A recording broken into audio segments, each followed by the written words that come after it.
Yesterday, when we looked at the book of Judges, kemarin kita telah melihat kitab Hakim-Hakim. we saw that the book of Judges began with a new era.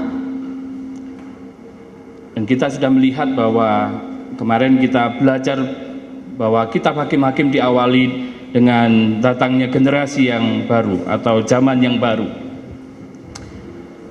And then we looked and saw Dan kita bisa melihat kemarin that the people of God went through cycle after cycle of betrayal. dan kita melihat bagaimana umat Israel masuk dalam lingkaran pengkhianatan atau pengkhianatan kepada Allah.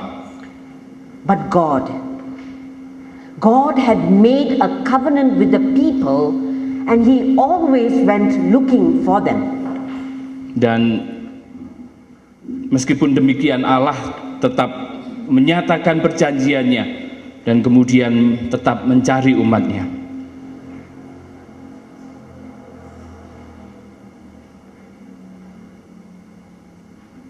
God was looking for their faithfulness. Allah tetap mencari kesetiaan mereka. But He couldn't find it. Namun ia tidak menemukan di tengah umatnya. And this morning, Dan pagi ini we are coming to a few other cycles. kita akan melihat satu lingkaran. We will be looking at chapter 6 of the book of Judges. Kita akan melihat kitab Hakim-Hakim pasal ke-6. And how after time God is still intervening in the life of the people. Dan kita akan melihat bagaimana waktu demi waktu Allah masuk di dalam kehidupan umatnya. So I would like us to read or speak the scriptures in chapter 6 to one another. Dan saya ingin saudara-saudara semua membaca pasal 6, Hakim-Hakim pasal 6 ini di dalam satu pembacaan berdua-dua. Yeah, so you will speak one verse and your friend will speak another verse back to you. Dan saudara bisa di dalam pasangan masing-masing bisa bersaut-sautan, yang satu membaca ayat yang satu dan yang lain membaca ayat berikutnya. And please make sure that as you are speaking, your heart is receiving. Dan saudara-saudara bisa ketika membacakan bagian-bagian saudara-saudara membuka hati saudara untuk menerima apa yang saudara baca itu. Shall we begin? Mari kita memulai di dalam berpasang-pasangan ya, dua-dua. My friends, Saudara-saudara, how many times will you forgive a person? berapa kali saudara-saudara How many times will you forgive a person? saudara mengampuni seseorang? If a person, the same person hurts you, how many times will you forgive? Jika seseorang yang menyakiti saudara kembali menyakiti saudara, berapa kali saudara mengampuni? And here we see God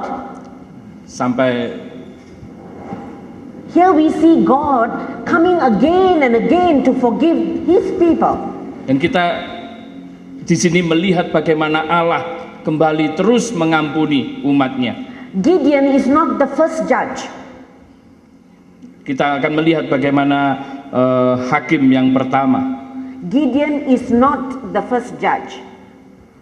Gideon bukanlah seorang hakim yang pertama di dalam Before kisah him Hakim. there were 4 other judges. Sebelum dia ada 4 hakim yang lain. Othniel, Ehud, Shamgar, Samgar, Deborah.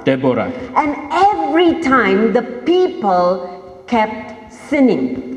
Dan di tiap waktu itu umatnya tetap berdosa. And you see him again coming to the people. Dan kita melihat di sini bagaimana Allah kembali kepada umatnya. It's really bad news when you look at chapter 6 verse 1. Dan kita melihat di dalam catatan pasal 6 bagaimana berita buruk kembali dinyatakan di sini. Speech off. You see that the Israelites did evil in the eyes of the Lord. Dan kita melihat kembali umat Israel kembali melakukan satu hal yang jahat di mata Tuhan. And once again, God had to walk into their mess. Dan kembali kita menyaksikan bagaimana Allah masuk di dalam kekacauan umatnya itu. If you look at verses 1 to 10, Dan kita melihat di dalam ayat 1 sampai ayat ke-10, you will find a key word there. kita akan menemukan beberapa Satu kata kunci. ya. That God handed over the people. Bagaimana Allah kemudian menyerahkan umatnya. Do you think he enjoyed handing over the people to the enemies? Apakah kita kemudian melihat Allah menikmati bagaimana ia menyerahkan umatnya dalam satu kondisi yang buruk? It really hurt God to have to hand over the people and to punish them. Bagaimana kita menyaksikan di sini sebenarnya Allah mengalami satu kondisi yang menyakitkan, menyerahkan umatnya di dalam He satu punished them so penghukuman. that they would come back. Ia menghukum umatnya agar umatnya kembali kepada Allah. And if you look at these 10 verses, Dan kita melihat di sini ada 10 ayat. you will know that this time he handed them over to the Midianites. Bagaimana Allah kemudian kembali menyerahkan umatnya ke dalam tangan orang-orang Midian. And the scriptures say the Midianites were so many in number, they were like locusts. Dan kita melihat di sini bagaimana jumlah orang Midian yang sangat banyak kemudian menguasai orang Israel. Did the people come back? Supaya kemudian apakah kemudian umatnya kembali They kepada did Allah? not. They did not. Pada kenyataannya mereka tidak kembali kepada Allah. So you look at verse 7. Saudara bisa melihat di ayat ke-7, The people ask, why? Lord, help us. kemudian umatnya bertanya, mengapa Allah tidak menolong kita? So then God sent them a prophet. Dan kemudian Allah mengirimkan nabinya. And the prophet told them, you must turn back to the Lord. Dan sang nabi itu kemudian mengatakan, engkau harus kembali kepada Allah. But please note that in verse 8, the prophet reminds them of their rich history and who God has been. Dan kemudian kita menyaksikan di ayat ke-8 bagaimana nabinya mengingatkan umatnya. That what God has done for them in their history. Bagaimana Allah telah melakukan satu yang besar di dalam sejarah, di dalam hidup mereka. And then he invites them to come back. Dan ia mengingatkan umatnya, mengundang umatnya untuk kembali kepada Allah. But what does the scripture tell us? Dan bagaimana kemudian Alkitab Verse menceritakan 10. kepada Verse 10. kita di ayat ke-10. But you would not listen to me. Tapi engkau tidak pernah mendengarkan aku. God's people had been won over. God's people had been won over by the enemies. Dan umatnya kembali kemudian diserahkan kepada musuh-musuh mereka. They started worshipping the Canaanite gods. Mereka kemudian menyembah Allah-Allah atau berhala-berhala Kanaan. It was easier to worship these gods. Bagi mereka itu sesuatu yang sangat mudah menyembah bangsa-bangsa, menyembah berhala-berhala Kanaan. Because these gods promised them peace. Karena mereka melihat bahwa berhala-berhala Kanaan itu menjanjikan kepada mereka kedamaian. These gods promised them plentiful.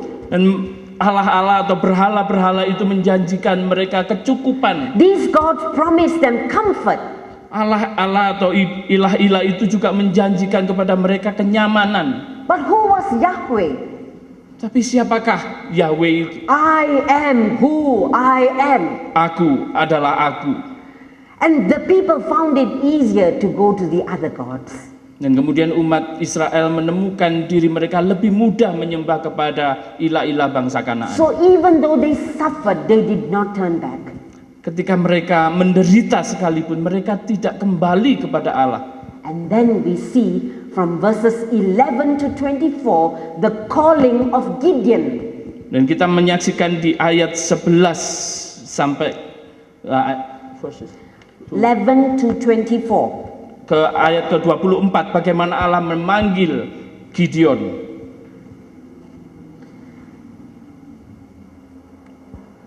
I wonder whether you picked up something about Gideon. Saya ingin saudara-saudara melihat satu hal dari kehidupan Gideon. Did you hear him being a very negative man?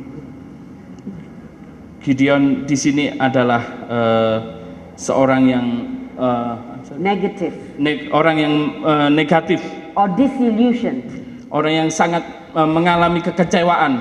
Usually when you call somebody to serve you, you will call the person who has got full spirit. Jika saudara ingin memanggil seseorang, saudara harus memanggil orang yang penuh dengan semangat. But here God goes and finds a man who is hiding in the winepress. Dan saudara bisa menyaksikan bagaimana Allah memanggil seseorang yang tersembunyi di dalam satu tekanan. In the winepress where he was Ia berada di dalam satu pengirikan anggur. Here is a man who's a coward, doesn't have courage. Ia bukanlah orang yang cukup tangguh, tetapi dia seorang pengecut. Really, it was terrible times. Sebenarnya itu adalah satu kondisi yang sangat sulit, The enemy was frightening. di mana musuh-musuh itu begitu mengancam. The scriptures say every time they planted something, the enemies came and cleaned everything out.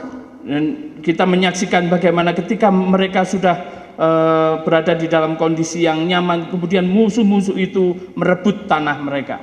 And so, when God meets Gideon, he is a very disillusioned man. Dan kita melihat bagaimana Allah memanggil Gideon, seorang yang penuh dengan kekecewaan. We are told that he is from the tribe of Abiezer. Kita melihat di sini dia adalah seorang dari keturunan Abiezer. I don't know whether you know Abiezer comes from which tribe of Israel. Do you know? Apakah saudara tahu dari suku mana Abiezer? From the tribe of Manasseh. Dari suku Manase. Now Manasseh is the eldest son of Joseph. Manase adalah anak dari Yusuf yang tertua. But do you remember when Jacob was blessing the two sons, he crossed his hand and he blessed Ephraim first and Manasseh second. Dan saudara ingat bagaimana Yakub kemudian memberkati Efraim dan Manase. Dia meletakkan tangannya itu menyilang dan memberkati Efraim terlebih dahulu, Now, adik dari Manase. do you understand why he speaks like this? I am from the least tribe. Dan kita dapat melihat di sini bagaimana kemudian Gideon mengatakan aku dari suku yang terkecil. And you know the Lord gives him this greeting. The Lord is with you, mighty warrior. Dan kemudian Allah menegur atau Allah memberikan salam kepada Gideon dengan mengatakan Allah bersama dengan engkau. Dia adalah pahlawan yang penuh gagah perkasa. I personally think this is not just a salam. Saya secara personal melihat ini bukan sekedar sebuah salam biasa. This greeting is God's calling and anointing upon Gideon. Salam ini adalah sebuah peneguhan, panggilan dan juga pengurapan Allah kepada Gideon. But what was Gideon's answer? Dan kita melihat bagaimana kemudian Gideon menjawab panggilan Allah. Verse 13. Di ayat ke-13. If the Lord is with us, why has all this happened to us? Jika Allah bersama dengan kami, mengapa ini semua terjadi di dalam hidup kami? You can see that Gideon is feeling abandoned by God. Kita menyaksikan di sini bagaimana Gideon merasa ditinggalkan atau dibiarkan oleh Allah. He even sounds sarcastic. Ia mengalami semacam sarkastik. Where is the God our ancestors told us about? Di mana Allah yang oleh para leluhur kami diceritakan selama ini? The God who brought us out of Egypt, where is He? Mana Allah yang kemudian membebaskan para leluhur kami dari Mesir? But when God sees him as the mighty warrior. Namun ketika Allah melihat Gideon, Allah melihat sebagai pahlawan yang penuh gagah perkasa. God is making a prophetic proclamation over Gideon. Allah kemudian menyatakan satu proklamasi, satu pernyataan nubuatan kepada Gideon. You may be weak now, Kamu bisa memang saat ini dalam kondisi yang sangat lemah, but you are going to be a mighty warrior under my hand. namun kamu akan menjadi seorang pahlawan yang gagah perkasa di tangan yang kuat itu.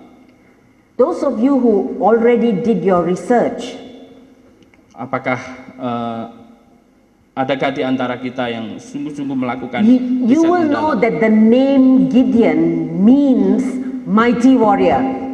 Dan saudara akan menemukan bahwa nama Gideon berarti adalah pahlawan yang gagah perkasa. He already had this name, mighty warrior. Gideon means mighty warrior. Dan namanya sebenarnya dia memiliki satu nama yang berarti pahlawan yang gagah perkasa. But he was not able to live up to that. I'm sorry. At this moment, he was not able to live up to that. Tapi dalam kondisi ini kita menyaksikan bagaimana Gideon tidak bisa menemukan makna atau mengangkat makna namanya. But God was going to help him. Tapi Allah kemudian menolong Gideon. And you see Gideon slowly changing. Dan kemudian kita menyaksikan bagaimana Gideon secara perlahan berubah. When Gideon objects to God, Dan ketika Gideon kemudian menyatakan keberatan kepada Allah, the Lord always remains positive. dan Allah melihat hal itu sebagai sesuatu yang positif. Look at verse 16. Mari kita lihat ke ayat 16. The Lord's answer to Gideon, Allah menjawab Gideon, I will be with you and you will strike down the Midianites. dan aku akan menyertai engkau akan kemudian mengusir orang-orang Midian itu. And we see there's a change happening in Gideon. Dan kita melihat di sini bagaimana Gideon mengalami perubahan di dalam diri. Because in verse 17 onwards, he says, if I have found favor, then please wait for a little while. I want to bring an offering. Dan di ayat 17 kita menyaksikan bagaimana ketika Gideon menyadari mendapat perkenan Allah, kemudian dia membawa satu persembahan.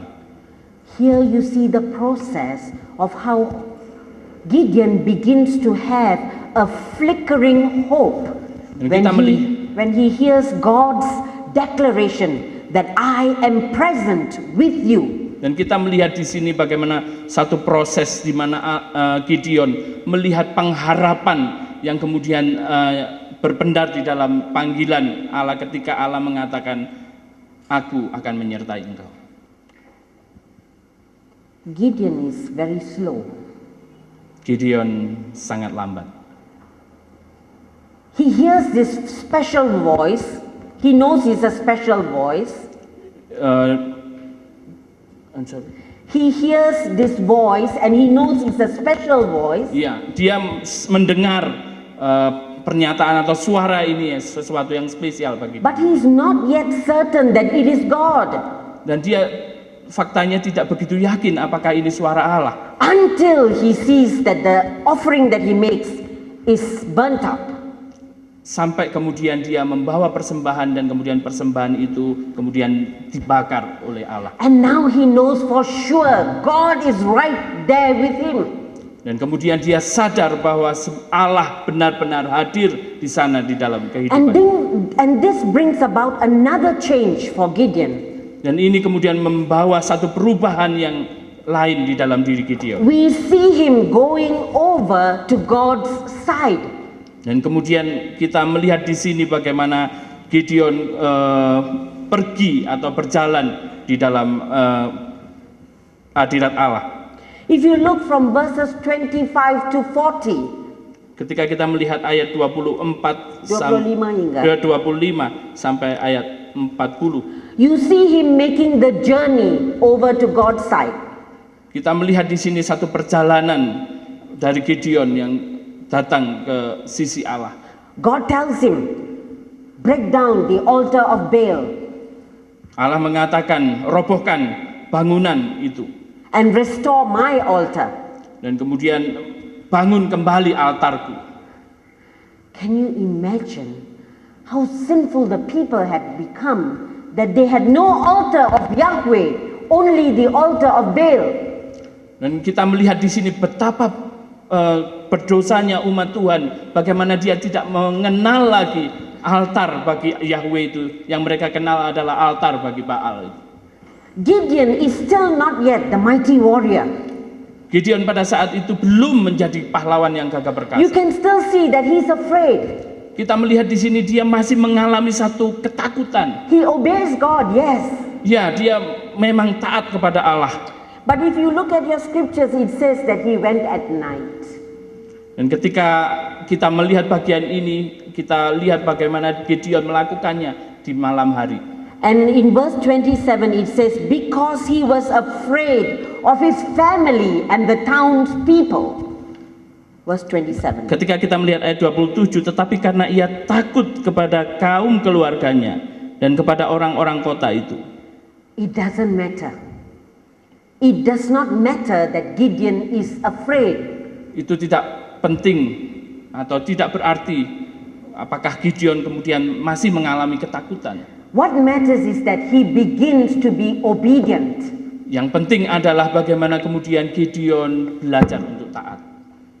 So really, I think for God, obedience is essential. To be a hero is optional. Dan saya sangat yakin bagi Allah, yang penting adalah ketaatan, dan menjadi pahlawan itu adalah sesuatu yang opsional. It didn't matter that Gideon was afraid. Ia tidak melihat sesuatu yang bermasalah ketika Gideon mengalami It was ketakutan. important that he was obedient. Yang penting bagi Allah adalah bagaimana Gideon tetap taat melakukan. And then the whole townspeople started gathering and they wanted to stone Gideon. Dan kemudian ketika umat atau ketika orang-orang di kota itu berkumpul, mereka akan melempari batu Gideon. But slowly you see the change happening.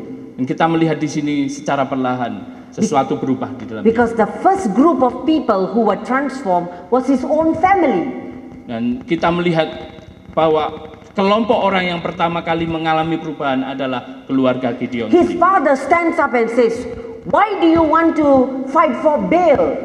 If Baal is really God, he can fight for himself. He protects his son. Kita melihat bagaimana ayah Gideon kemudian berdiri dan mengatakan, kalau kemudian mengapa engkau membela Baal? Kalau Baal benar-benar Allah, bukankah dia bisa kemudian melawan? It was shocking to me to see that the people wanted to stone Gideon for building the altar of Yahweh and tearing down the altar of Baal. Kita kemudian melihat bagaimana umat Tuhan ingin melawan atau melempari Gideon itu dengan batu ketika Gideon merobohkan altar Baal itu. But even the people were changed. Tapi kemudian kita melihat bahkan mereka, orang-orang kota itu berubah. Towards the end of this chapter, chapter 6, apakah kita melihat bagaimana bagian akhir dari pasal 6 ini? you see even the people joining Gideon to fight. Bahkan kemudian orang-orang kota itu kemudian bergabung dengan Gideon untuk bertempur bersama Gideon. You see something had happened even to these people who once were Baal worshippers. Kita melihat bagaimana orang-orang yang pada awalnya adalah penyembah Baal, now they are fighting against the enemy. kemudian mereka saat kemudian bertempur bersama Gideon melawan I musuh. want you to take note of verse 34. Saya ingin saudara memperhatikan ayat 34. As Gideon obeyed the Lord, Ketika Gideon kemudian mentaati Allah, as he restored the altar of God. Ketika ia dipulihkan oleh Allah. In verse 34 it says, the Spirit of the Lord came on Gideon. Kita melihat di ayat 34, pada waktu itu roh Tuhan menguasai Gideon. The anointing fell upon him. Kita melihat di situ satu pengurapan. And then as he blew the trumpet, the people started coming and gathering together with him. Kemudian Gideon meniup trompet itu dan orang-orang berkumpul. I hope you know the significance of the blowing of the trumpet. Saya harap saudara memahami apa hal yang penting dari meniup trompet itu.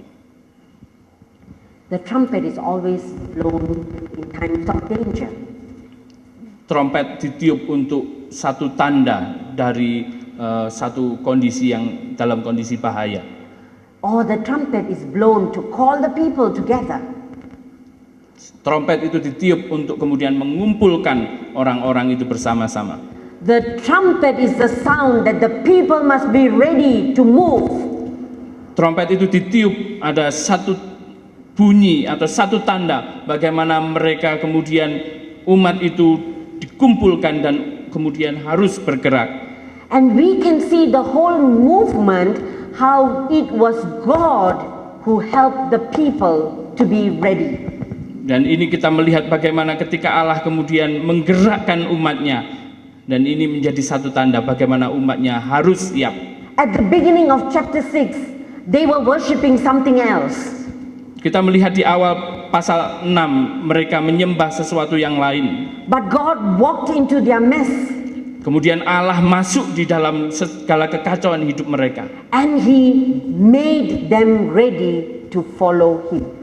Dan kemudian Allah mengerjakan sesuatu di dalam hidup mereka supaya mereka kembali siap untuk mengikut Allah.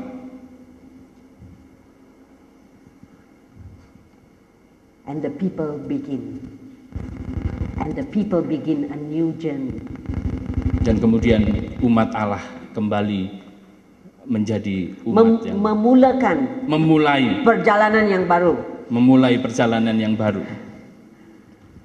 So please turn with me to chapter 7. Mari kita lihat apa yang dikatakan di ayat 7. How the people now begin to stand with God. Bagaimana umatnya kemudian berdiri bersama Allah. And how they also learn to stand aside so that God can be seen.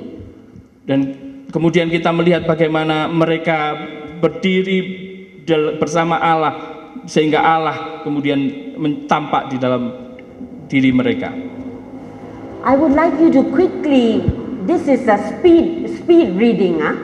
Dan saya ingin saudara-saudara kemudian membaca bagian ini di dalam satu pembacaan yang cepat. Please read for yourself chapter 7 and 8 and I'll only give you 1 minute my time. Saya ingin saudara membaca ayat pasal 7 dan 8 dalam satu waktu, 1 menit menurut misalnya. You need to read so that you can follow. Saudara-saudara harus membaca bagian ini supaya saudara bisa mengikuti. So come, let's read the scriptures on your own together. Ya, mari kita baca bagian ini pasal 7 sampai pasal 8 bersama-sama.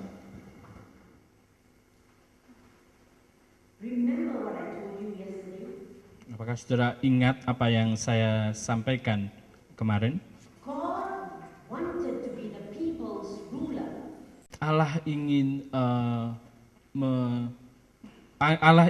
agar ia menjadi pemimpin mereka. He wanted to lead his people.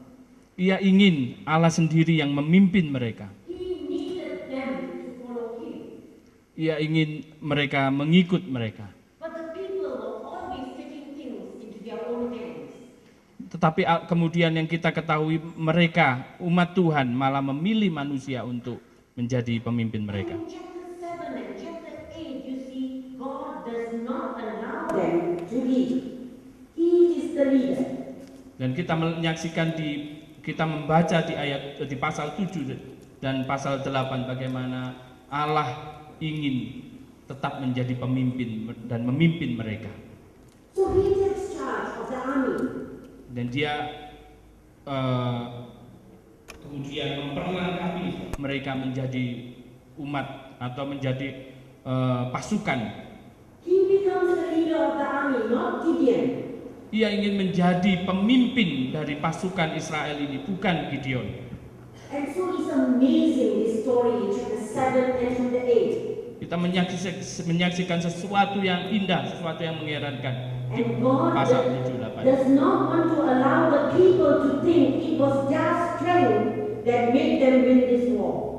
Dan Allah ingin umatnya kemudian tidak merasa bahwa mereka sendiri adalah orang-orang yang kuat dan kemudian meninggalkan Tuhan. So I find chapter 7 very interesting. Saya menemukan di pasal 7 sesuatu yang menarik. Are you all good in maths? Are you good in mathematics? Apakah saudara cukup baik di dalam hal matematika? Did you count how many people Gideon had in his army in the beginning? Berapa jumlah orang yang Gideon miliki di awal? 32,000 people. 32.000 orang mengikut Gideon di awal.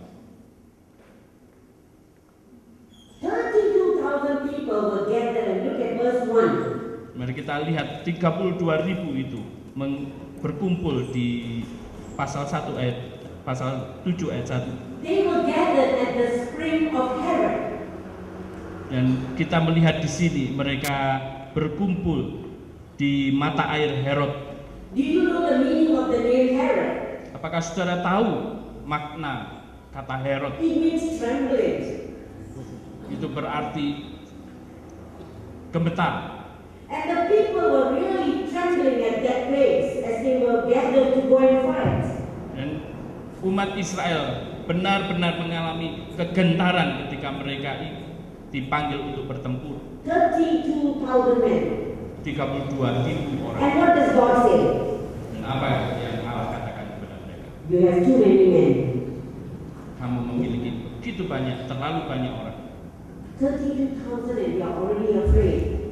32.000 mereka sudah takut. And God says too many. Dan Tuhan masih mengatakan 32.000 terlalu banyak. So he said, who is takut? Please go home. Siapa yang takut? Pulang yang takut. And the scriptures say 22,000 went back. Dan kita melihat 20.000 kemudian akhirnya orang-orang ini pulang. 10,000 remained. 10.000 tinggal bersama Gideon. So few in number. Sangat sedikit di dalam jumlah. Still at the valley of trembling. Dan tentu masih di dalam satu kegentaran. Bukan, masih di tempat itu. Oh iya, masih di Herod, mata air. Mata air Herod, yes. Mata air. And you know what? God says too many people. Dan saudara tahu kemudian Allah mengatakan masih banyak orang. And you know the process they went through, the drinking process. Dan kita melihat bagaimana Tuhan memimpin mereka meminum mata air. Thank God, God doesn't pick us by the way we drink. Kita bersyukur Tuhan tidak memilih kita dengan cara bagaimana kita meminum. After the process, only 300 people left. Kita melihat melalui proses ini kita hanya menemukan 300 orang yang tinggal. But God gives you the reason for this. Dan Allah memberikan kepada kita satu alasan. The answer is in verse 2. Alasan yang ada di ayat 2. Can you please read ayat 2 for me? Berfirmanlah Tuhan kepada Gideon, terlalu banyak rakyat yang bersama-sama dengan engkau itu daripada yang ku kehendaki untuk menyerahkan orang Midian ke dalam tangan mereka.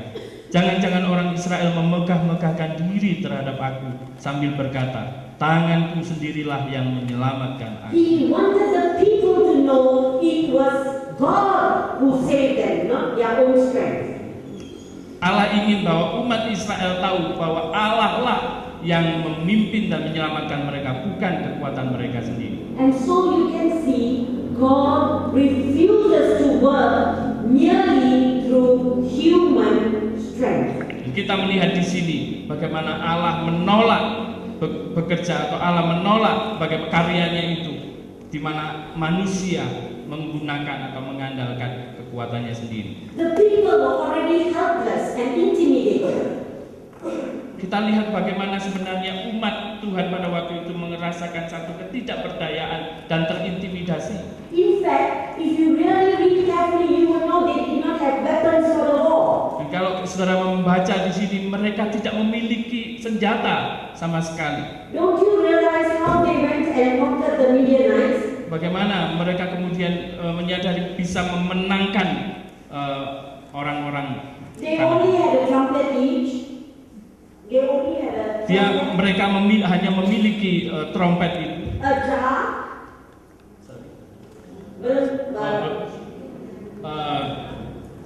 Bejana. bejana, yes.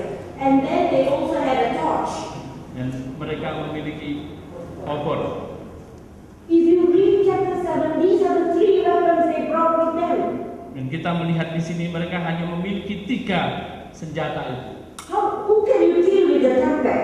Bagaimana mereka dapat membunuh dengan trompet? Even if you take the bejana and you hit on somebody's head, how many people can you kill?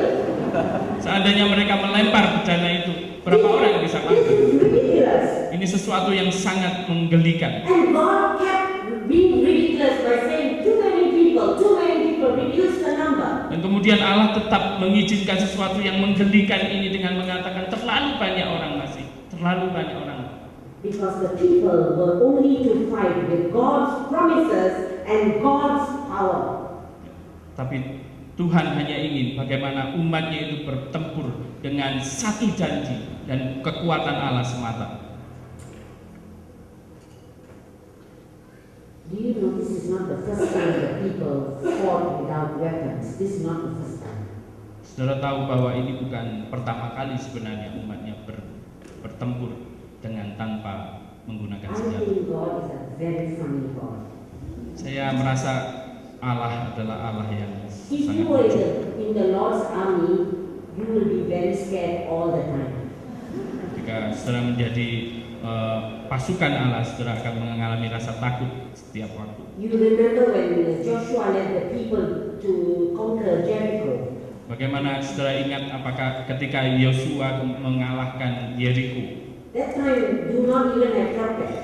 Pada waktu itu bahkan mereka tidak memiliki trompet. Maybe got trumpet, but no bejana. Mungkin mereka memiliki trompet, tetapi tidak ada bejana pada waktu itu. They only had their voice. Mereka hanya memiliki. Would you trust a God like that? Go with your voice. Apakah saudara bisa mempercayai Allah yang kemudian hanya mengatakan pergi dengan suara? And some of God say walk 7 times. Kemudian Allah mengatakan berjalanlah berkeliling 7 kali. If you want to surprise your enemy, you won't let the enemy see you. Here we are walking 7 times, everybody can see you. Kemudian apa yang akan dipikirkan oleh musuh ketika saudara berkeliling 7 kali? And then God tells the people shout. And I'm not sure how loudly they shouted, but they shouted and something happened. Kemudian Allah memerintahkan mereka berteriak. Saya tidak tahu berapa kuat mereka berteriak, tetapi ketika mereka berteriak, sesuatu yang terjadi. Always, the people won the war through God's might. Ternyata umat yang berhasil merobohkan kekuatan. Can you imagine 300 people? Bagaimana saudara bisa membayangkan 300 orang? The army was reduced from 32,000 people to 10,000 people. Bagaimana kemudian umatnya berkurang dari 32.000 menjadi 10.000 saja. And from 10,000 to 300. Dan dari 10.000 hanya kemudian menjadi 300 orang. And what are you carrying from there? Dan apa yang saudara bawa? Trompet.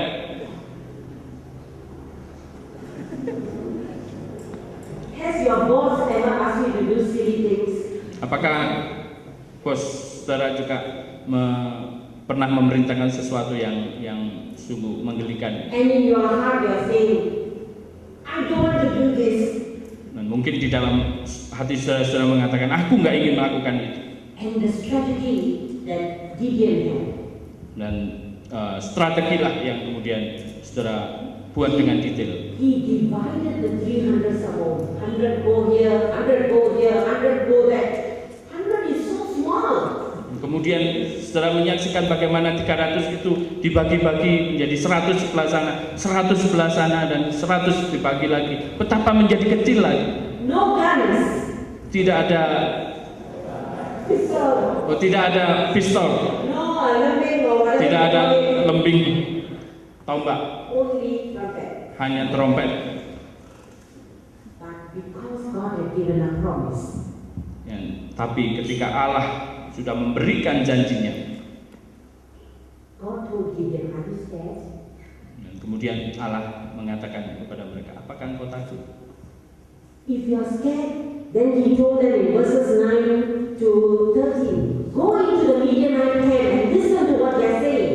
Dan ketika Allah melihat mereka takut, di dalam ayat 6 ayat 9 sampai ayat berikutnya kita mengatakan Allah mengatakan, pergilah dan dengarlah apa yang akan aku katakan kepada engkau.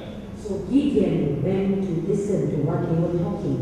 Dan Gideon kemudian pergi dan melihat, mendengar apa yang Tuhan katakan. Remember, the Midianites' number is the same number as locals, so many. Dan saudara tahu bahwa Midian, orang-orang Midian itu memiliki jumlah yang sangat besar. And they were talking about a dream in verse 13. Dan di ayat 13 kita melihat bagaimana Tuhan berbicara melalui mimpi. In the dream, the man saw a loaf of barley.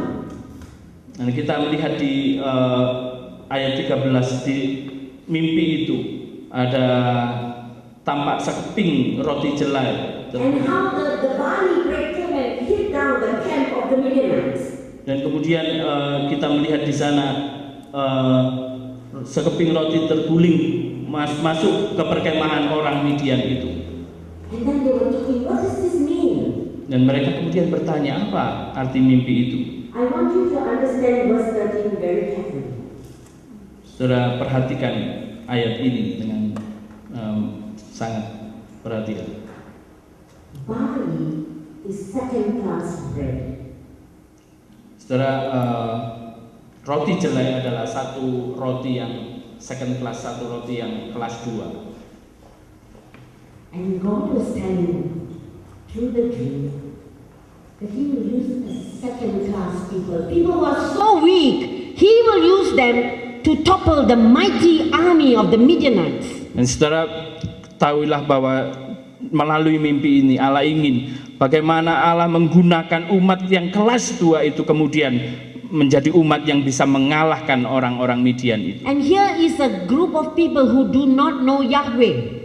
Dan ini adalah orang-orang yang sebenarnya tidak mengenal Yahweh. But in verse 14 they interpret this dream. Di dalam ayat 14 kita melihat bagaimana mereka kemudian mendengarkan. Read the verse 14 please. Ayat 14. Lalu temannya menjawab, ini tidak lain dari pedang Gideon bin Yoas, orang Israel itu. Allah telah menyerahkan orang Midian dan seluruh perkemahan ini ke dalam tangannya. Gideon heard the promise of God through the mouth of his enemies. Gideon mendengar melalui kata-kata firman Tuhan atau suara Tuhan untuk mereka mengalahkan musuh mereka. He heard it not from his own people, he heard it from the enemy's mouth. Gideon mendengar bukan dari umat Israel tetapi justru dari mulut para musuhnya. And this is the kind of God that we have. Yang inilah yang Tuhan sedang He kerjakan. doesn't depend on human might. Ia tidak ingin bergantung kepada kekuatan manusia. Only on the promises of God and on God's might. Hanya bergantung kepada janji dan kekuatan Allah semata. And then you see the people gaining strength in verse 15. Dan kita melihat bagaimana kemudian umat Israel mendapatkan kekuatan itu di ayat 15. Gideon says, get up! The Lord has given the Midianites into our hands. Dan Gideon kemudian mengatakan, bangkitlah karena orang Kanaan, orang Midian sudah diserahkan kepada kita oleh Allah. And then he did this wonderful strategy. 100 go here, 100 here, and 100 here. Dan kemudian ia memberikan satu strategi yang luar biasa, bagaimana dia memecah 300 di sebelah sini, 300 di sebelah sana, 300 di sebelah 100, sorry.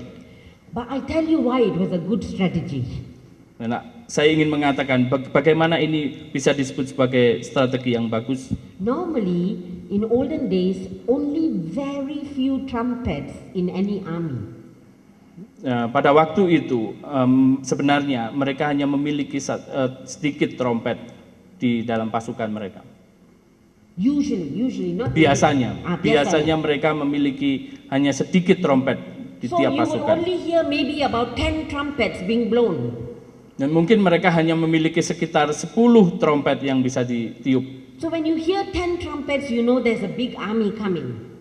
Dan bagaimana kemudian 10 trompet itu digunakan di jumlah yang banyak. But can you imagine if you hear 300 trumpets, you will think there's a big army coming, but actually there's no army. Dan bagaimana kemudian kalau trompet itu ditiup 300 orang, itu akan dibayangkan sebagai sebuah pasukan yang sangat besar. And then you see the miracle happen. Dan kita menyaksikan di sini satu mukjizat terjadi. They blow the trumpet from here, and from here. Dan kita melihat bagaimana trompet itu ditiup di tiap bagian kelompok-kelompok 100 orang And itu. the scriptures say the Midianites were confused. Dan kita melihat bagaimana kemudian orang Midian itu menjadi sangat bingung. That's why, the young generation always confuse us because they make a lot of noise. Kita melihat bagaimana generasi yang muda itu selalu bingung. Membuat kita bingung kerana because they always make a lot of noise. Iya, membuat kita bingung karena mereka selalu memberikan suara yang sangat banyak suara dari mereka. And the scriptures say that the Midianite army was so confused they started killing each other. Dan kemudian kita melihat Alkitab mengatakan orang-orang Midian ini begitu bingung dan akhirnya mereka saling membunuh di antara mereka sendiri. God refused to use man's strength. Tuhan menolak kekuatan manusia. And he showed them with a few people he can win a war. Dan kita melihat bagaimana dengan kekuatan yang sangat sedikit kita bisa memenangkan peperangan itu. And because of that, the people begin to get courage. Dan kita melihat bagaimana dengan jumlah sedikit ini umatnya mengalami satu proteksi. Bukan, mereka they gain courage. Mereka jadi lebih berani. Oh, ya mereka mendapat keteguhan untuk lebih berani. Yes. And you know what? It was not just the army, not just Gideon's army. Dan kita lihat di sini bukan hanya masalah di pasukan itu. Bukan sahaja askar-askar dalam Gideon's army, it was other people who joined them, other tribes who joined them. Dan kemudian bukan hanya pasukan itu, bahkan orang-orang dan suku-suku kemudian bergabung bersama Gideon. There are many other tribes that joined them.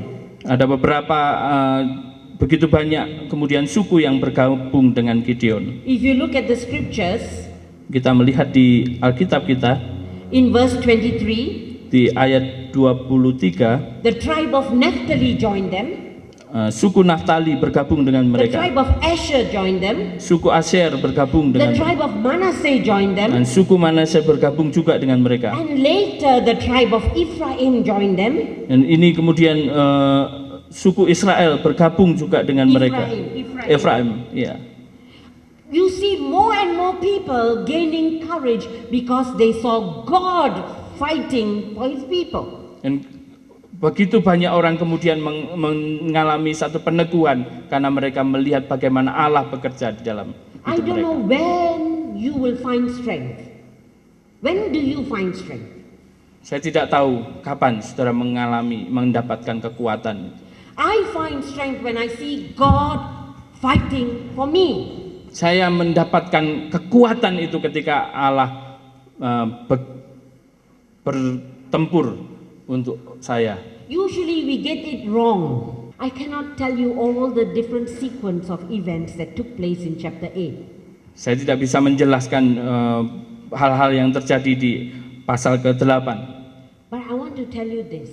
Saya ingin mengatakan satu hal. God remained the leader of the people. Allah tetap menjadi pemimpin bagi umatnya. When the people were winning, Dan ketika umatnya sedang memenangi, sedang memenangkan peperangan itu, in verse 22 they asked Gideon, please rule over us. Chapter 8 verse 22. Di dalam pasal 8 ayat 22, they asked Gideon to rule over them. dan mereka orang-orang Israel itu kemudian meminta Gideon untuk menjadi memerintah atas mereka. But he refused. Tapi kemudian Gideon menolak mereka. He said in verse 23, Ia mengatakan di ayat ke-23, I will not rule over you, nor will my son, because the Lord will rule over you. Aku tidak akan memerintah kamu dan juga anakku tidak akan memerintah kamu, tetapi Tuhan yang memerintah kamu. Something was right somewhere. The people did something right. Dan kita melihat di sini umatnya melakukan sesuatu yang baik. That God is the ruler of the army and God is the ruler of the people. Jika Allah menjadi memerintah atas pasukan, Allah juga akan memerintah menjadi pemimpin atas seluruh umatnya. This is where I need you to pay attention. Di bagian ini saya ingin saudara sungguh-sungguh memperhatikan. Usually when we are winning, we start relaxing. Ketika kita memenangkan sesuatu, kita kemudian bisa menjadi relax. But actually chapter 8 is full of dangerous things that are happening. Dan kita melihat ternyata di pasal 8 ada satu bahaya-bahaya di dalam kemenangan ini. Gideon became weak. Gideon kemudian menjadi lemah In many ways. di dalam beberapa cara. Please turn with me to chapter 8. Mari kita lihat di pasal 8. You saw that the tribe of Ephraim was angry with Gideon. Kita melihat di sini orang-orang Efraim marah kepada Gideon. Because they felt that Gideon did not call them. Bagaimana mereka kemudian merasa kecewa Gideon tidak melibatkan mereka. What was Gideon's answer? Dan kemudian apa yang dikatakan Gideon? He said, but actually you did much better than I did. I'm summarizing the chapter. Yes. You did much better than I did. Ya, engkau melakukan sesuatu yang lebih baik dengan apa yang saya lakukan. Because you killed the Midianite leaders, I didn't. Dan engkau membunuh orang-orang Midian, pimpinan orang Midian, tapi aku tidak. I have nothing to my name. Aku bukan apa-apa. Yes. Now if you think that is a good statement, yes, it's a very wise statement. Dan ini kita melihat bagaimana ini sebuah pernyataan yang sangat bijak. But in the midst of that, maybe there was also competition. Dan kita melihat di dalam di tengah-tengah kejadian itu mungkin muncul satu kompetisi. That the tribe of Ephraim killed the leaders. I have killed nobody. I'm nobody. Remember how he started off by saying, I'm nobody, from the tribe of nobody. Ya, kita menyaksikan bagaimana ketika orang Efraim mengalahkan pimpinan orang Midian itu, ia bisa mengatakan, saya bukan apa-apa, saya bukan seorang apa-apa, bukan seorang yang penting dari suku yang sangat tidak penting. Then you also see other things happening.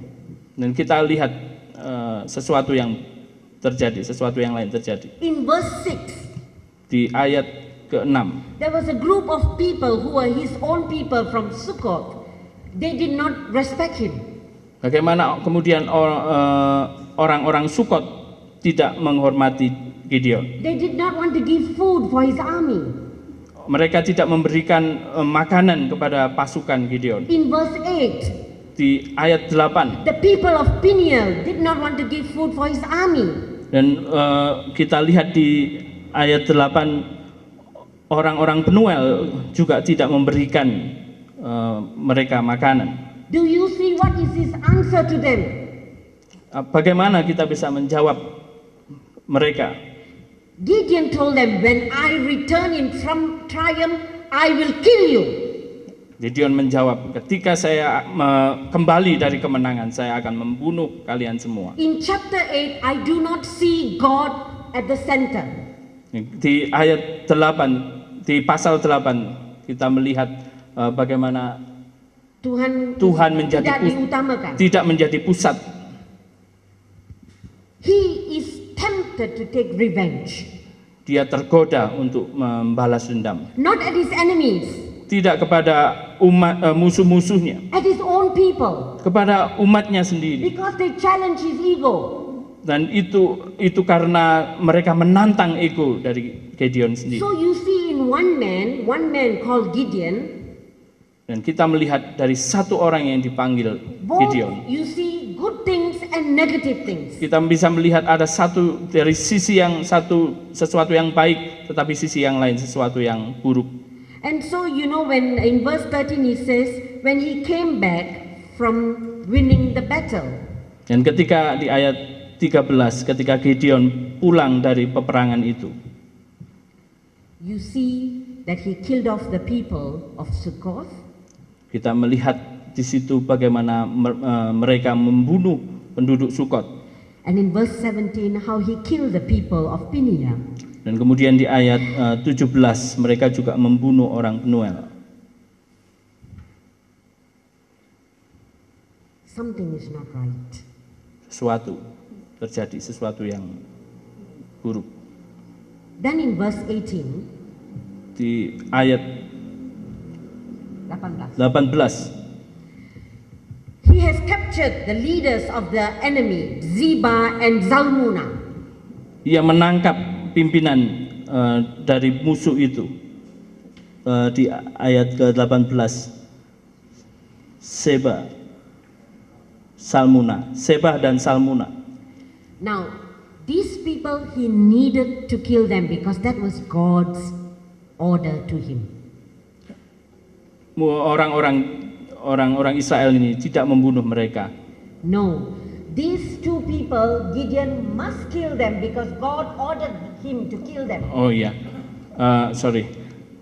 Jadi dua orang ini kemudian Gideon diperintahkan untuk membunuh mereka. And that was the right thing to do. Dan inilah sesuatu yang baik yang dilakukan oleh Gideon. It was found in the Old Testament laws that if you kill my people, I will punish you. Kita melihat bahwa di hukum perjanjian lama, jika seseorang membunuh umat Tuhan maka dia harus dihukum. And in verse 18 onwards you see that these two enemies killed also Gideon's own family, his brothers. Okay, if you read in verse 19, Yes. 20, you know that Gideon's own family was killed by these two men, Zeba and Zalmunna. Iya, dari ayat 19 dan ayat 20 kita tahu bahwa orang-orang ini juga yang membunuh saudara-saudara Gideon. And in Deuteronomy chapter 17, Deuteronomy 17, Iya, di Ulangan 17 verse 17, ayat 17 God gave this law. Tuhan memberikan hukum ini. If you shed blood, I will require blood. Jika engkau menumpahkan darah, maka aku akan menumpahkan darahmu. So in this instant, you see Gideon is obeying God. Dan kita melihat di sini bagaimana Gideon mentaati perintah Tuhan. Do you see what is happening? He's disobeying God, he's obeying God. He's disobeying God, he's obeying God. Kita melihat di sini bagaimana Gideon di satu sisi dia mentaati Tuhan, kemudian tidak mentaatinya, kemudian mentaati dan tidak mentaatinya Then in kembali. verse 22, the people say, rule over us. And he said, no, God is the ruler. Yang kemudian di ayat 20, orang-orang mengatakan, perintahlah atas kami. Tapi dia mengatakan tidak, hanya Tuhan yang bisa memerintah atas hidupmu. And then you think, what a good example Gideon is. Dan kita bisa berpikir sesuatu teladan yang baik yang Gideon sudah tunjukkan di sini. But look at verse 24. Dan perhatikan di ayat 24. He said, I don't want to rule over you.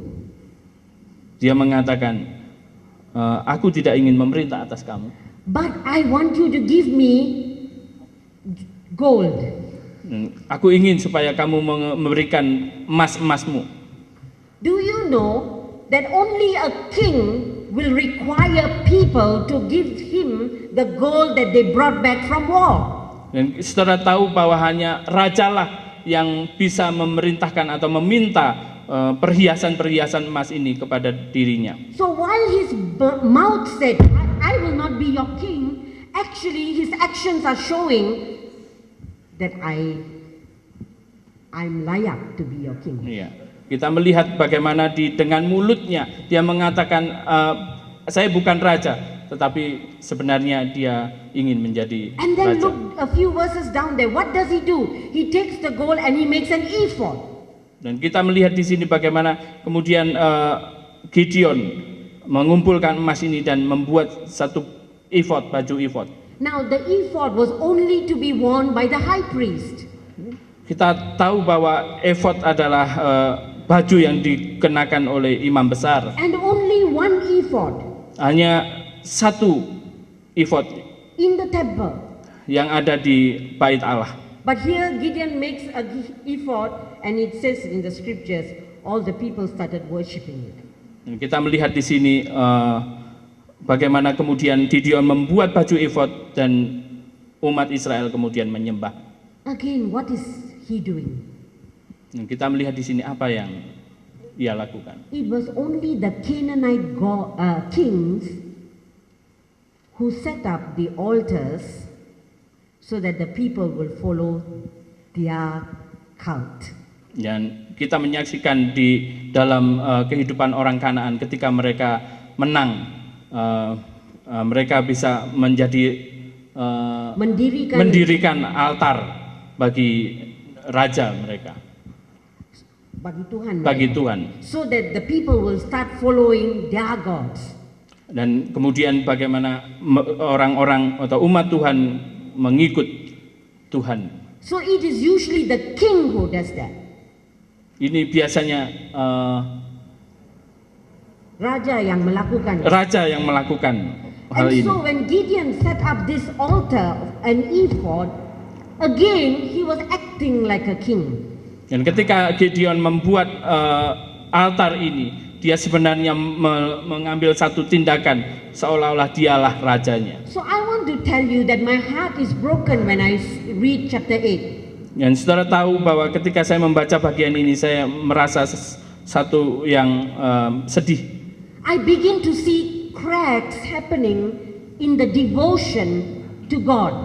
Kita melihat bagaimana sesuatu celah di dalam mereka menyembah Tuhan. You can see Gideon changing. Dan kita melihat di sini bagaimana perubahan di dalam diri Gideon. Suddenly you see he becomes very ruthless against his own people. Dan kita melihat satu kondisi di mana Gideon menjadi sangat kejam dengan orang-orang di belakangnya. Remember yesterday we were talking about how sometimes as staff workers we can become very harsh to our students. Bagaimana seringkali kita menjadi staf dan kemudian kita menjadi sangat keras kepada orang mahasiswa kita. And here was Gideon, the same thing happening. Dan disinilah Gideon mengalami hal yang sama. We also see that Gideon had mixed motives. Dan kita melihat di sini bagaimana Gideon memiliki satu motif-motif dalam hatinya yang bercampur. There was pride. Itu satu kebanggaan atau kesombongan. You remember when Ephraim challenged him, he was threatened. Dan kita lihat bagaimana ketika Efraim menantang dia, kemudian ia benar-benar tergoda. There was this need for revenge. Dan ini kemudian dicampur dengan dendam di dalam dirinya. You can see there was ambition to become the king, but Dan, in his mouth he said, I won't be your king. dan, But there is ambition. dan kita melihat hal ini kemudian dicampur juga dengan ambisi di dalam diri Gideon untuk dia bisa menjadi raja.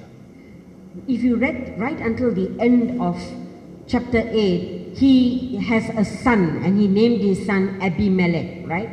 Ya, di bagian akhir dari pasal 8 ini kita melihat Gideon mempunyai anak yang kemudian diberi nama Abimelech. Do you know the meaning of the name Abimelech? Saudara tahu arti nama Abimelech? My father is king. Bapakku seorang raja. I'm not so certain of the Hebrew. It could mean my father is king, the God is king, or it could just mean my father Gideon is king. I'm not sure. I don't want to judge. Saya tidak begitu yakin apakah Allah itu Bapakku itu adalah rajaku, itu artinya adalah Bapa di surga, ataukah sebenarnya Bapa secara biologis. So while the people had peace, sementara kemudian umat Israel mengalami kedamaian, the scripture says for 40 years until Gideon died, Alkitab mengatakan sekitar 40 tahun sampai kemudian Gideon meninggal. but the scripture also says they were prostituting themselves by worshiping the ephod. Dan kita juga melihat bagaimana Alkitab mengatakan mereka kemudian melakukan satu persinahan rohani dengan menyembah kepada baju efod di Ofra. So this chapter 6 to chapter 8 is full of ups and downs, ups and downs. Dan kalau kita menyaksikan membaca di pasal 6 sampai pasal 8, satu kondisi naik turun. But what is very clear is this, God will fight for the people. Hal yang paling jelas bagi kita adalah bahwa Allah berperang bagi umatnya. He will go and look for them when they are in their mess. He will go and look for them in their mess. Ia pergi dan kemudian ia mencari mereka di tengah kekacauan hidup mereka. He will raise them up. Allah kemudian membangun mereka, membangkitkan mereka. And they will become strong. Dan menjadikan mereka kuat. But at the same time we will see the people when they are strong, they begin to forget God. Tapi kita melihat kenyataan ketika umatnya menjadi kuat, mereka malah meninggalkan dan melupakan Tuhan. And I think that we need to look very carefully at our own lives. Di sini kita bisa melihat dengan sangat perhatian bagaimana kehidupan kita sendiri.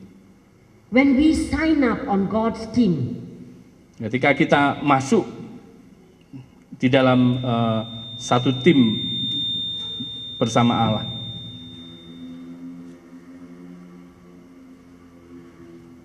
who is our leader? Siapa yang memimpin? Who is leading our ministry? Siapa yang menjadi pemimpin, yang memimpin pelayanan kita? Who is leading us to take charge or to win over people? Siapa yang kemudian memimpin kita untuk kemudian memenangkan? Who is the leader of our army?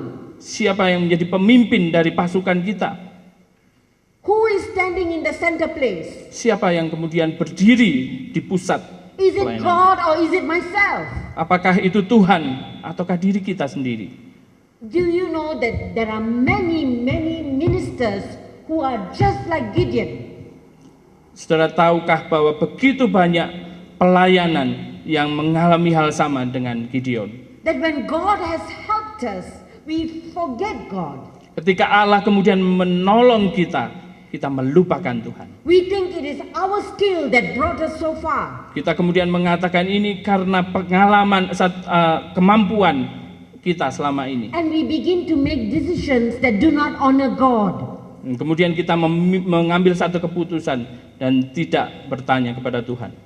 I want to invite us as staff workers and as people who minister Saya ingin mengundang setiap kita sebagai staf dan orang-orang yang terlibat dalam pelayanan to look at three things. untuk melihat 3 hal. The first thing I want us to look at, Hal pertama yang saya ingin saudara melihatnya adalah that we must really root out spiritual prostitution from our lives. kita harus benar-benar kemudian melepaskan dan menanggalkan satu perzinahan rohani di dalam diri kita. It is easy to prostitute ourselves. Sangat mudah bagi kita untuk kemudian kita melakukan satu perzinahan rohani. I'm so sorry I'm using such a strong word. Saya mohon maaf menggunakan satu yang sangat keras. The enemy is within us. Bahwa musuh itu ada di dalam diri kita. Sometimes it's the character, our character that makes us fall. Sesuatu yang sebenarnya adalah karakter kita yang kemudian Sometimes it's the spirit of competition. kadang-kadang juga satu semangat untuk kita berkompetisi. Sometimes it's the spirit of greed, like Gideon. He wanted all the gold. Seringkali juga kemudian satu semangat untuk kita menjadi sangat tamak. He wanted the people to follow him. Bagaimana kita ingin bagai orang-orang kemudian mengikut kita. The enemy is within us. Dan sebenarnya musuh itu ada di dalam diri But kita. the enemy is also outside of us. Musuh itu juga ada di luar sana. Sometimes we easily cave in because we feel afraid of the powers that are outside. Kita seringkali merasa lemah ketika kita melihat kekuatan musuh kita di luar sana. We are intimidated. Kita kemudian terintimidasi. And sometimes we are lured by the false security that the outside provides. Dan kita kemudian melihat kita terancam dengan kondisi di luar kita. Let me give you an example. Izinkan saya memberikan satu contoh. As staff workers, Sebagai seorang staf, as staff workers who use the pulpit to speak, sebagai seorang staf yang kemudian memiliki kemampuan untuk berbicara, often we speak for the praise of the people. kita seringkali menggunakan kesempatan berbicara untuk memuji orang. We want people to praise us, Kita ingin orang memuji diri kita, and we live for that. dan kita kemudian mengangkat, And then we begin to prostitute ourselves dan kemudian kita berzinah, melacurkan diri dengan because hal we itu. say things that people want to hear. Kita ingin orang-orang kemudian mendengar. Do you know how many preachers are not preaching the word, they are preaching what people want to hear? Dan kita sering berapa kali kita berkhotbah tentang satu khotbah di mana orang lain yang orang ingin dengar. My friends, it's a very thin line between honoring ourselves and honoring God. Kita, saudara-saudara, seharusnya kita menarik satu garis yang tegas. Bagaimana kita menghormat, bagaimana kita meminta orang lain menghormati kita, ataukah menghormati Tuhan.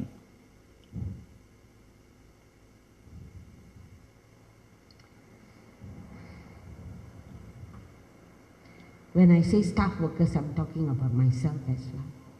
Ketika saya berbicara dengan contoh staf, saya sedang berbicara tentang diri saya sendiri.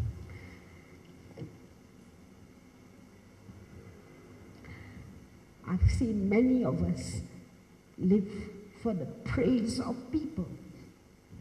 Saya menyaksikan begitu banyak kita kemudian memuji manusia, That we do not honor God. And we do not honor dan kita God. kemudian tidak menghormati Allah. I see many of us Dan saya menyaksikan begitu banyak di antara kita that when God gives us success, we become so proud. ketika Tuhan memberikan kesuksesan itu, kita menjadi begitu bangga. I see so many of us, when God gives us power and position, we use it to rule over people. Ketika Tuhan memberikan kita satu kekuatan, kita kemudian menggunakannya itu untuk memerintah orang-orang. The Lord wants to be the ruler. Tuhan ingin dia menjadi And we need to look at our pemimpin. lives. Dan kemudian dia memimpin hidup kita. We need to look again at our lives very carefully. Dia ingin kita melihat bagaimana hidup kita. We are just like the generation of Israel during the time of Gideon. Kita hampir sama dengan orang-orang Israel di dalam masa kehidupan Gideon. And the second thing that we need to look at, Dan hal kedua yang kita harus perhatikan, what are the cracks that are appearing in our lives and as our generation? kita harus melihat bagaimana cerah-cerah atau keretakan di dalam hidup kita dan juga di dalam generasi kita. I see three things in this area. Saya melihat 3 hal di dalam area ini. The first thing I see is that we have a lack of helplessness. We don't need anybody. Ya, kita melihat hal pertama adalah kemudian hilangnya satu ketidakberdayaan. Kita tidak ingin pertolongan orang lain. It is about ego and personal achievements. Ini adalah masalah ego kita dan bagaimana kita pencapaian personal pribadi kita. We think that it's because I've got this degree that I am layak. Ketika kita mengatakan kita sudah mencapai gelar tertentu, kita mengatakan saya sudah layak.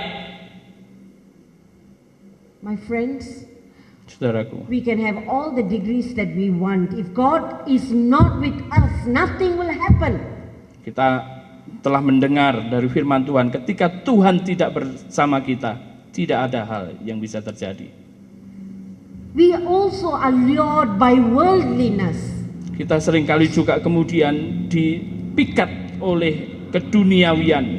Staff workers like to think we are always too poor to be worldly. Kita seorang staf seringkali We think we are too poor to be worldly. ya, kita merasa bahwa kita miskin dalam hal-hal yang duniawi.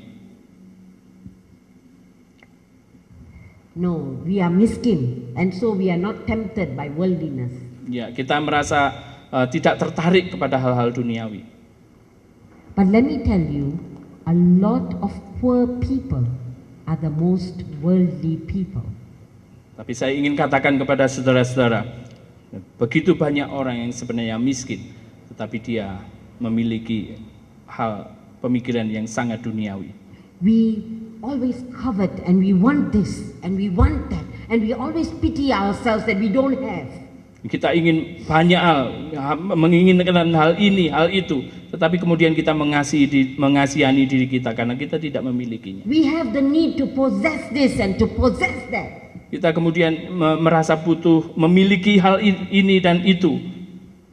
And just like the generation of Gideon, Kita melihat sama dengan generasi di masa Gideon. we lack discernment. Dan mereka adalah generasi yang kehilangan satu kearifan. We lack discernment. Kita juga memiliki, kita kehilangan kearifan atau ketajaman. Often we are wise in our own eyes and we have sold our souls to many things and we don't realize it. Kita seringkali merasa begitu bijak di dalam banyak hal.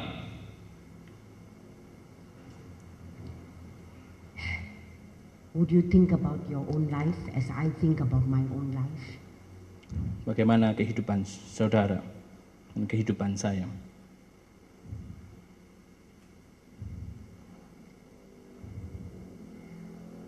God refuses to use us when our army is too strong. Tuhan akan menolak menggunakan atau memakai kita ketika pasukan kita terlalu kuat. We must have more of God and less of us. Dan kita harus harus ada di dalam diri kita Allah yang terbesar dan kita menjadi yang terkecil. So the third thing that I want to invite you to look at Dan hal ketiga yang saya ingin saudara lihat is our motto, God and God alone. Apakah God and God alone itu sungguh-sungguh menjadi moto hidup kita? We need to invite God's scrutiny of our lives. Kita harus mengundang Tuhan menjadi pengawas di dalam hidup kita. We need to give Him the power to speak into our lives. Kita harus membiarkan Dia menggunakan kuasanya untuk berbicara kepada hidup kita. So that He can actually do surgery in our lives to reshape our values, our character, our motives. Kita harus kemudian membiarkan Dia terus mengubah hidup kita, karakter kita, motif-motif kita. Then and then only will we be able to choose His side, His strength, His service. Dan itu hanya jika kita sungguh-sungguh melayani Dia, Boleh memilihnya. we can serve in His strength. Kita melayani Dia di dalam waktu kita. Yes. We need to guard whom we are loyal to, ourselves or God. Siapa yang kemudian kita menjadi setia? Diri kitakah atau Tuhan? As we end, I would like to play you a video. Saya ingin memutarkan sebuah video untuk kita. It is a worship song. Ini adalah satu pujian penyembahan. And I invite you during this time to just look at God and allow Him to examine our own hearts. Saya ingin saudara kemudian melihat Allah dan kemudian mengkoreksi setiap hati kita. Can you just check the volume that it is loud enough? Yeah. So you stand there, yeah? Volume. Friends, I have ended my session. Saya akan mengakhiri sesi saya. And I have left 3 things with you. Saya ingin meninggalkan 3 hal untuk kita semua.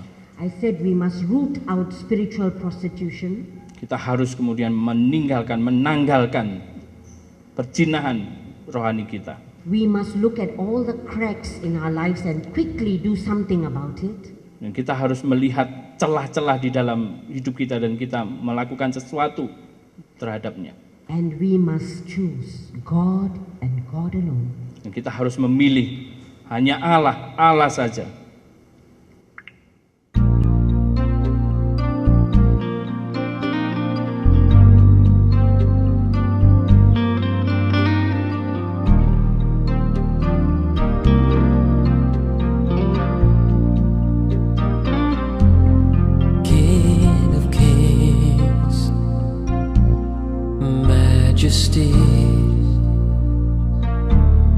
God of heaven, living in me, gentle Savior, closest friend, strong deliverer, beginning and end. Oh, within me falls at your throne, your majesty. I can but bow. I lay my all before you now. In royal robes that I don't deserve, I live to serve your majesty.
you call us to serve you.